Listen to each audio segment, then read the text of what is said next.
Yeah, Assalamu alaikum, Shahira, and welcome to Rahma with Rose.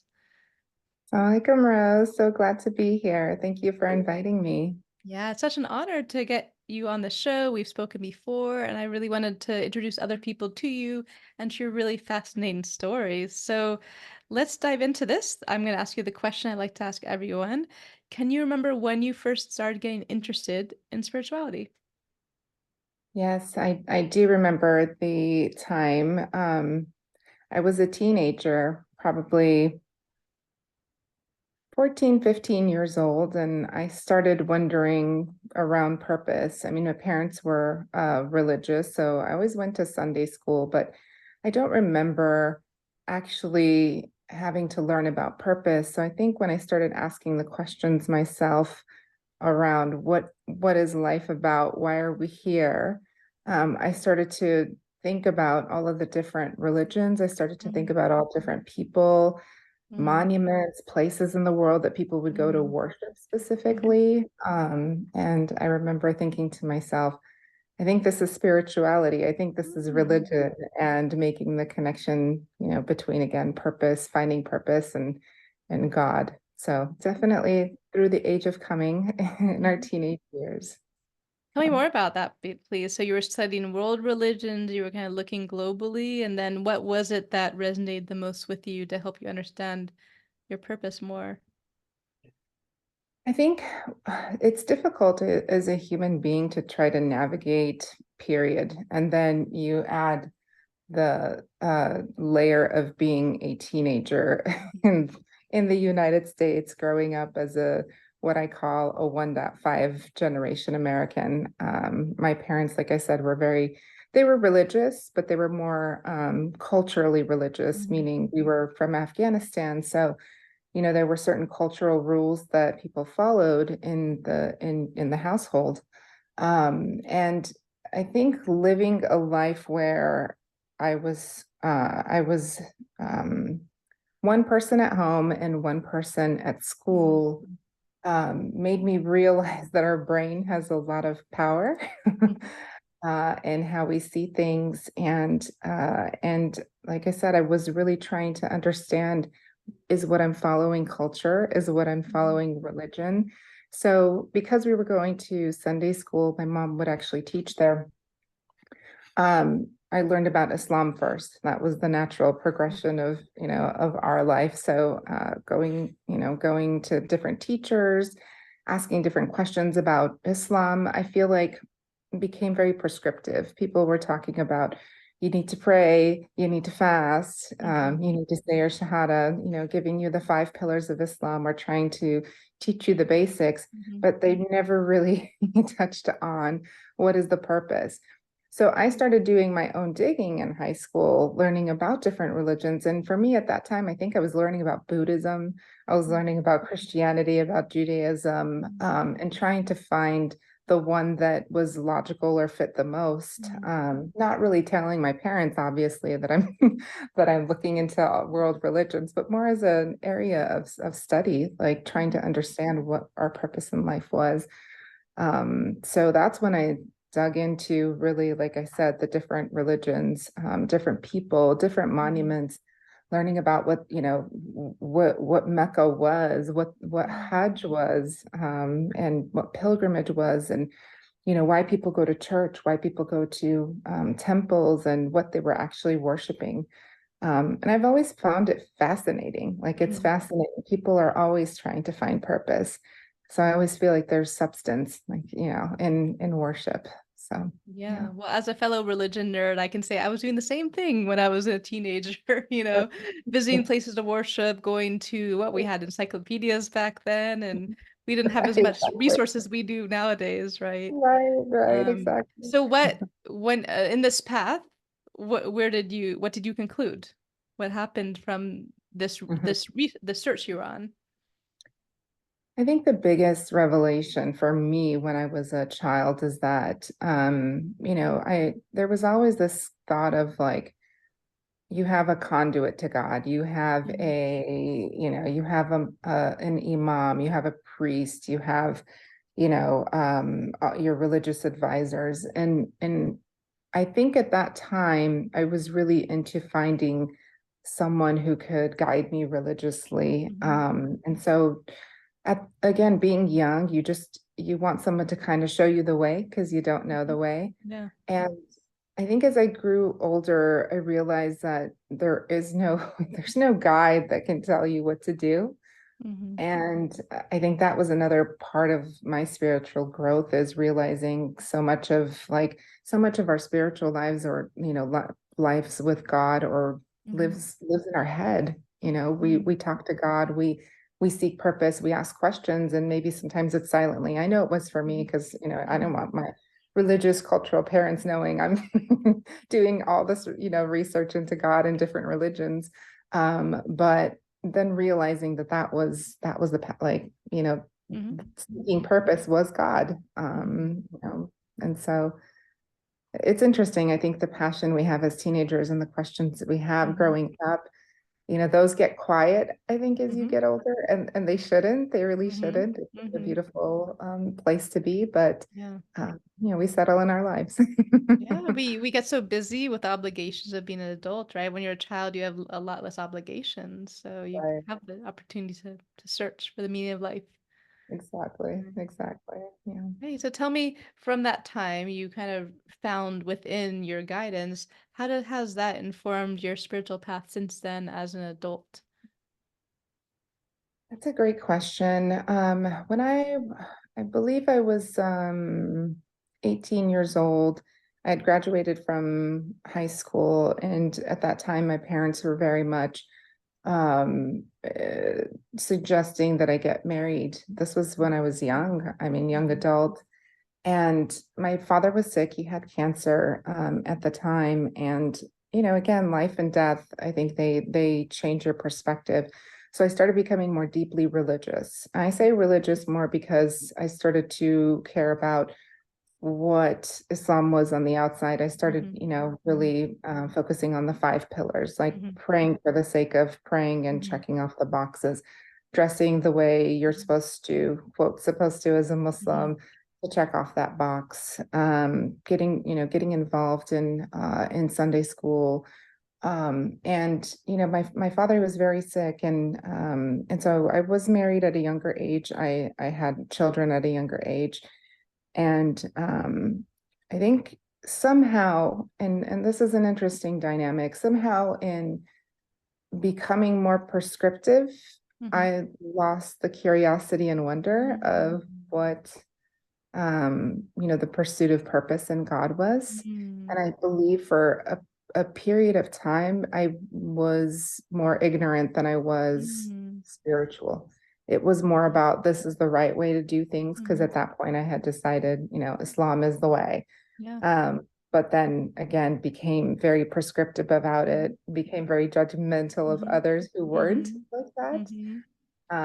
and didn't like the person that I was becoming, but felt like, okay, well, I'm checking off all the Mhm. boxes, so this must be the right way to do this. Mhm. And then resenting myself, resenting others Mhm. for being in this position, especially when you're hurt or things don't turn out the way you want to. Mhm. But also realizing, as you grow up, that this is the path again of purpose is Mhm. maybe losing your way and Yeah. coming back to God. Yeah, I mean, along the way, we try to stick ourselves into holes that we don't fit into. We try our best, even though we know it doesn't really fit. We try our Right, best, and we're like, "Come right, on!" And we like try to find ways to reshape the box we're in, the hole we're in, but it doesn't quite work until we leave it. Right? right, Sounds like what you've right. been doing. Exactly. That's so interesting that you find yourself or you see yourself as more ignorant during this period of intense, perhaps we can say, performative observance of Islam. Perhaps we can call that. Yes, I think it's So, a really good point. yeah. So tell me more about the evolution from being a performative or prescriptive Muslim to what led you to where you are now. So there, I've always been, again, intent on coming back to curiosity. I think Mhm. curiosity is the only way we'll Mhm. be able to find new things out about Mhm. ourselves or others. And actually, I I was looking for a forum. I was looking for a place I could actually Mm, call my religious home, or mm, try to find a group of people or community that I could mhm, relate to. And interestingly enough, I found, a retreat that they were offering in New Mexico. And actually, mhm. that's where I met you. Yeah, That's where I yeah. met you. 2018, 19. Yes, Yeah, yeah, yes. yeah. And I had got, I mean, I've been attending this group in New Mexico for Mhm, quite some time at mhm, Dar al Islam. And what I found in meeting the people there and listening to scholars who've attended, mhm, like yourself, is that practice of Islam and spirituality manifested very differently mhm, for different people. mhm. This was a very Yes. different group of women, Yeah. and they were all there for the Mhm, intent of learning about God and yeah. worshiping and just again being around a community of Mhm, women. There were no men at these mhm. conferences. Yeah. Opened my eyes to the possibility Mhm, of worshiping in a way that isn't conventional, but mhm, really meaningful and mhm, deep. And that's where, again, I came back to mhm, curiosity and mhm. having more conversations, if you will, with God one on one, rather than trying to Mm, find guidance through others and, yeah. looking I into love nature. that. So, by immersing yourself in a pluralistic environment where you saw diverse ways of being Muslim enabled you then to reapproach Right. Islam from a more holistic way. That's really lovely. Yeah, I think Um, it's exposure really makes the difference, right? A lot of Muslims haven't experienced anything but what they've been used to, what they've grown up with. right, And it isn't until they are exposed to other ways of living and thinking and being that they realize, oh, there's many ways of being, and it's possible that more than one way is correct and has the truth as well. This is where right. the difficulty lies for Muslims, are right? Is there one truth? Does everyone need to have the exact same truth, or can there be a multiplicity of truths? Yeah, and I think unfortunately we get caught up in the conversation of culture versus Mhm. religion. Culturally, God may be defined one way, and that's how you're Yeah, raised, or that's how your yeah. parents raise you. But I do think there is the multiplicity, like you Hmm. noted, and it's not a single way, and it's not prescriptive, and I don't Yeah. think it can be defined Mm. sometimes, and that's okay. Hmm. And Yeah. then acceptance that that's Hmm. okay, that your worship Yeah. may be different than someone else's. Yeah. That's beautiful. And it is okay just to be you and to connect with God in a Yeah, way that works for you. Right. exactly. So how do you, coming from a cultural background that's quite conservative, how do you reconcile this within yourself and then with your family dynamics, to be you freely? I think that's always going to be a struggle for me, Hmm. mostly because of my childhood and how I was raised with Hmm. dual cultures. Hmm. I wrote a book called Authenticity in America, and I talked about, the rebellion of being in two Hmm. cultures Hmm. and having constantly to live in the middle. Hmm. I found living in the middle is necessary and Hmm. active. So you can't be Hmm. a passive you can't be passive about life if you're Hmm. living in the middle, because Hmm. that's where authenticity lives. Hmm. Looking at things from both perspectives Hmm. requires work. Looking at people's experience and culture and accepting that their view in life and that Hmm. their perspective on life is different than yours, but it doesn't have to be at odd with Hmm. yours. And Yeah. trying to teach my kids that, Yeah. that they can be who they are, Hmm. although I find it's very difficult for them too sometimes, because Hmm. I have expectations as a mother, or Hmm. as a human being. I think that they should, strive to be a certain way, ask certain questions, Hmm. but they're also independent, Hmm. independent beings. So trying to continue to actively live authentically, I think, means work. It means knowing that you have to check yourself all the time, check your biases. Am I speaking from a religious context, spiritual context, Hmm. cultural context? And like I said, growing up in the West, growing up in the United States, as someone with Afghan heritage and being Muslim, you start to see life from a completely unique lens. Hmm. And that lens is not always, like I said, passive. You need Hmm. to actively be checking yourself just to see where you are and what you're really thinking, and is it really what you're thinking, or is this the voice of Mhm. others that sort of, have influence on you? So Yeah, thank you for sharing. Especially, I can imagine how it must have been like as a young woman to have experienced 9/11 and then the American invasion of Afghanistan and everything that came out of that. I mean, how did that affect you when you were younger in your absolutely. path? I mean, I think, it's interesting to be a third party observer Mhm, to the world events. I think we're going through that right now when we see the people of Palestine, mhm, all the horrors that are now being recorded on social media. mhm. You think to Yeah. yourself, back 20 something years ago, I mean, my son was born on Mhm. the day America entered Afghanistan formally after Wow. Yeah. 9/11. Yeah. So it was just a very strange juxtaposition to be in, Yeah. to hold a life in my arm, my firstborn in my arm, and the TV was on. I remember in my room, my hospital room, and they were just saying, well, the U.S. has entered Afghanistan, and it just, it almost feels like a dream sometimes, because Mhm, I haven't been to Afghanistan. I know my parents are both from Afghanistan, but the life that they had when they were younger was not so mhm, bad. In mhm, in their mhm, words, they had freedom. They had their culture. mhm, They weren't there weren't too many limitations for them mhm, growing up. And we see that today, and we see, how women are not allowed to learn. And we don't know, we honestly don't know what happens when the cameras aren't on. 20 years ago, we don't know what happened. yeah. We don't know what happened to the people of Iraq. We don't know what happened to the people of Syria, because Mhm, it's not broadcasted the way it is yeah. today. So I think you grow up again trying to actively Mhm, live your life, as a person of multiple identities, but mhm, also trying to relate to those, who are going through very difficult times, mhm, and trying to maybe justify, your mhm, comforts. I know I found yeah. myself, thinking to myself, I'm living in a warm home. We have a roof over our heads. Mhm, Alhamdulillah, we have food on our table. We're not worried about, our next meal. And sometimes maybe feeling guilty for that, but trying to mhm, balance that with, the gratitude that mhm, we have, for yeah. the comforts of our life. So Mhm, it's it's definitely shaped mhm, it's shaped my thinking. I think it's shaped my yeah. spirituality. Mhm. Yeah, it's interesting. It's interesting Yeah, to thank see you it. for sharing. I think you have a very neat perspective because of that intersectionality in your life.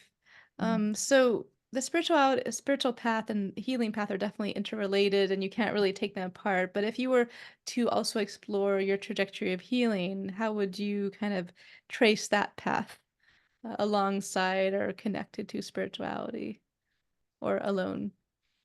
That's a good question. I think healing requires reconcile. Hmm. For human beings, I think there's a part of us that, traps trauma in our bodies. Hmm. There's a part of us that maybe wants to hold on to that trauma because it's shaped our identities. Yeah. But I think for at least the way I see Hmm. healing, for me, it's about community. It's what happened when I went to New Mexico the first time around. Hmm. It's coming together with others and listening to their stories and understanding that their perspectives and lives might be different, but that their Hmm. challenges might be the same. Hmm. And again, never backing down that voice between you and God. Like I said, I used to rely so much on spiritual guidance, and listening to this sheikh and listening to that sheikh, and what fatwa are they going to give? What guidance are they going to give? And Hmm. then finally backing off that and saying, well, I don't need to be so prescriptive. What do I really think Hmm. internally about this, about this Hmm. situation? But I do think there's a part of us that, we're social creatures. We need to be around others. And I do Hmm. think that that is human, and we need to find each Hmm. other in order to heal. Yeah. Uh, but that requires work. I Yes, go it back does. to Yeah. all of this is active, Yeah. um, you can say acts of worship. Mhm, Being in the pursuit of mhm, purpose is an act of worship. Yeah. leaving your house when you don't feel like it because you know it's good for your mind and body is Mhm. worship. Yeah. So recognizing that all of that is a part of our experience, it's important. Yeah. Beautiful. And along this path of you walking and helping yourself heal from everything, what have been your favorite modalities, approaches, the processes that you've gone through? And it's always useful for people to hear the variety of ways that women have tools and modalities that women have used along the way. So I'd love to hear yours. Yeah. A couple of things. I remember when I was probably in my mid-20s, I was going through some kind of anxiety attack. I remember because I was driving, it was very distinct. I was Mm, very worried. And I kept reciting the dua of Yunus, and I believe this mm, is this mhm, is in the Quran, La mhm, ilaha illa ant subhanaka inni kuntum min mhm, adh-dhalimin.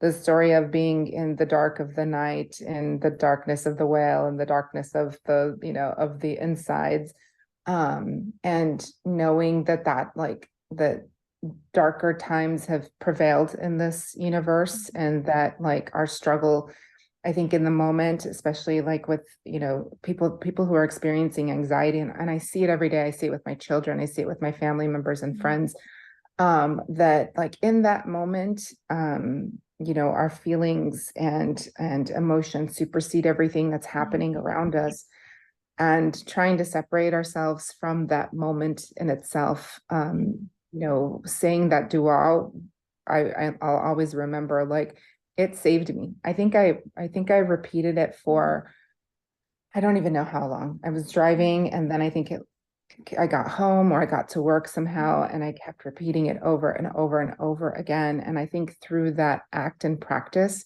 mhm, probably forced breath of slowing mhm, like your breath down, mhm, and recognizing like that, I am seeking the help of a higher power at this moment to help me, to help me calm down, and surrendering to that, surrendering to the situation, I think created this sense of like acceptance. Like, how do we accept that we are in a heightened state today, and that we will continue to be, because of our, the times that we're in, this, high exposure to all kinds of data everywhere. mhm, Like, how do we slow it down for ourselves? And I think you teach that, Rose, mhm, the slowing of your breath mhm. and trying to be in the present. And Yeah. again, all active ways of purpose, all active ways Mhm. of trying to calm ourselves down. And we're spiritual beings inside of a human body. That doesn't always Yeah. work. Yeah. you know Yeah. so yeah. Yeah, thank you for sharing. And along that path, would you be willing to share maybe one or two challenges you've gone through and how you got through them, what you did to balance, keep yourself balanced? Yeah, I think a couple of things. For me, it was, like I said, I became a parent at a very young age. My son was born when I was 20. Mm. I now have 5 children. I think that in itself, as they age Yeah. into the different buckets, um, like I said, surrendering ourselves to the reality that, what we know and see may not be somebody else's reality, Mm, has been very helpful. I've been through divorce. I've been through, even after divorce, relationships, being, trying to find mm, healing in someone else. And what I've noticed is, that yes, like being in a relationship, like I'm in a great relationship now. I mm, love my husband. mm, And like healing should be in supporting one another through mhm, healing, but not expecting the other mm, person to be your healer. Because like I said, I've been through divorce, and it's not an easy path. I think especially for women now who are trying to seek their independence or a better life for their mhm. kids. It wasn't easy. It Yeah. was the more difficult path. But again, trying to understand what your broader purpose is, and connecting to that, and finding healing within ourselves and through God instead of others. Mm, Never relying on others to do that for you, mm, but rather relying on God, and your own innate intelligence as a human being, your ability to mhm. ask questions. That I think, like, at the end of the day, if we could crack the code on that one, actively, right, or Yeah. trust ourselves. I think Mhm. that it would be great, but like I said, Yeah. pursue a purpose. So For sure. So you mentioned you're divorced several times. Would you be willing to tell us, like, how did you stay afloat? I know personally I've spoken a little bit about that. I haven't spoken mhm. extensively. It was a hard, I had many dark nights of the soul, many existential crises. It was a hard time for me. How did you get through this, especially with children? Yeah. I remember, for me, my first marriage, it was a cultural marriage. Mm-hmm. I married my cousin, and Mm-hmm. for Afghans, that's a normal practice. Mm-hmm. But again, trying to reconcile my identity as an American, as an Afghan, being a mother, trying to work through, he had a lot of mental health issues. Mm-hmm. Working through it was actually the act of rebellion for me. Like I didn't have rebellion when I was a teenager, but Mm-hmm. come, 25 through 27, Mm-hmm. those were some very I don't want to say dark years, but like I remember those were the years I drank alcohol, I took pills, I was just trying to forget what happened Mm-hmm. what happened to me, or again, being very Mm-hmm. almost resentful of everyone Yeah. around me, placing the blame on my Mm-hmm. family, on my parents. But then coming to realize, same thing, looking for healing in others and knowing that that doesn't exist. And coming out of that, I think allowing ourselves to make those mistakes, Mm-hmm. knowing that we can reflect on them.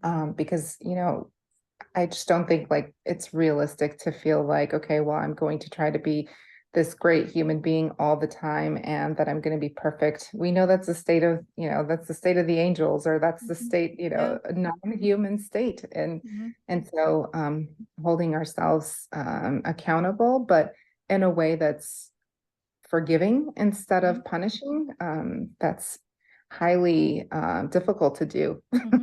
Yeah. It's very difficult to do, especially if it's in your culture to, Yeah. you know, to take punishment, if you Yeah. will. Self-blame. Yeah. So I really appreciate you being vulnerable about what it was like, and you went through the rebel period. I can relate. I went through the rebel period. I think most people who get divorced, men and women, we have to go through that Yeah. because we feel like we're so restrained, and you have to just see what you're missing, like just rebel against everything that you were told not to do, and that was bad. It's something that's very natural. So how did you come back after that experience? It sounds like you definitely calmed down after 27, maybe. What happened? What were you actively doing, or were there people involved that help you?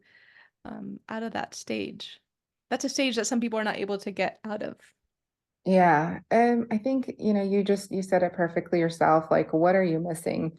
Mhm, And answering that question, I think in being in places, where people drink, or, mhm, being, because I remember I didn't take drugs necessarily, mhm, like that, cliche sort of like going out and seeking drugs, but I actually remember like I had surgery for my tonsils because I was always getting strep throat. I was always getting sick, mm, and the doctor had prescribed Vicodin pills, mm, and the way that medicine nowadays, or drugs, or how it enhances your state of being, where you could literally just disappear, and mm, that's what it was. Drinking yeah, and taking pills was about disappearing. yeah, It just made it really easy mhm, to fall into those mhm, places. But like I said, being in those forums made me realize I wasn't missing anything, but mm, that I was among people who were more lost, mhm, just as lost as I yeah, was. And that it wasn't in alignment with where I mhm, wanted to be. It wasn't in alignment with the kind of mom I wanted to be, because at mhm, that point I had three kids, and mhm, I was lucky I had my mother, who was patient enough with me at mhm, that time to, let me go through whatever I needed to go through and help me with the kids. I mean, that's a mhm. blessing I'll That never be able truly to is. repay her Yeah, for. yeah, But then realizing like, oh, this just doesn't feel right. mhm, This is not the path of purpose. This is the path of mhm, avoidance. mhm, And again, active pursuit. It's so easy to just want to disappear, and mhm, the means around us right now make it easily accessible to all. yeah, You don't need a reason to go, drink a glass of wine, or you it's a part of the culture around you, and it's so Mhm. easy to assimilate. Yeah. But again, actively Mhm. trying not to do those things to stay Yeah. present, to stay alive, Yeah. those are difficult things to do sometimes. So Yeah. Yeah. Thank you for sharing. I think it's really important to hear these stories because among Muslims, it's really hard to be vulnerable, to share what our lives are actually like because it's so taboo. It's so, makes you a bad Muslim per se. But most people have had these human experiences, but they're hiding them. And of right, course, it's important to, we're not going about talking about them, but also to let other people know that they're not alone. They're not the only ones who've been through these experiences.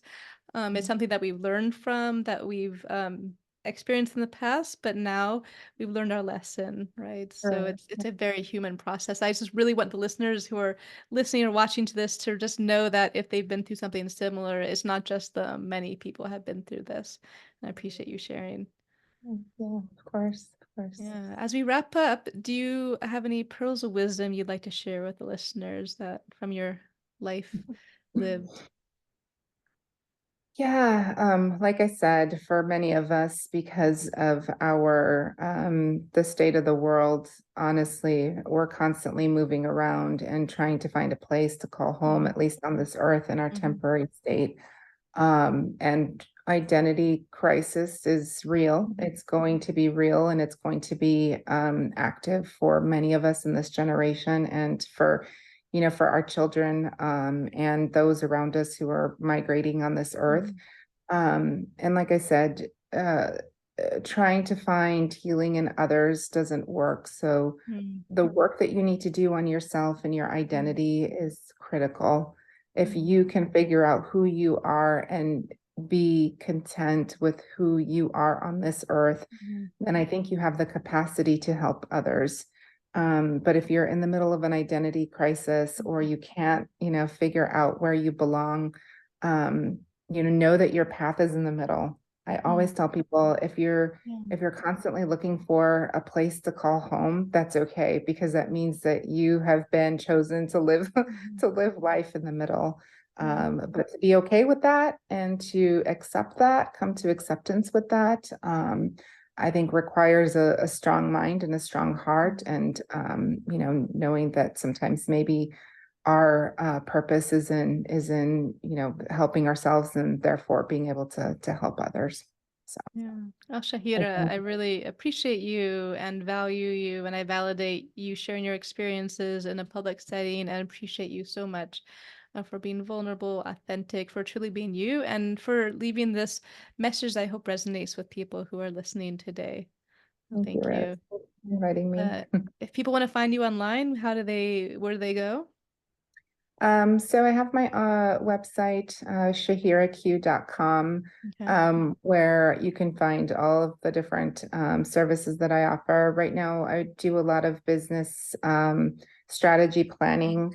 That's the work that I'm doing. I facilitate trainings. I do coaching, but it's very specifically Mhm. for multiculturals, Mhm. and I think women, more specifically, because a Mhm. lot of their challenges, I think, Mhm. they can relate, and I can Yeah. relate. And so, yeah, they can go to Yeah. shahiraq.com, or they can find me on Instagram, Shahira_Qudrat. Excellent. Um, And your links will be in the show notes too. So much Great. appreciated. Thank you so much. Barakallah fiki. Thank you, Rez. Assalamu alaikum. Welcome.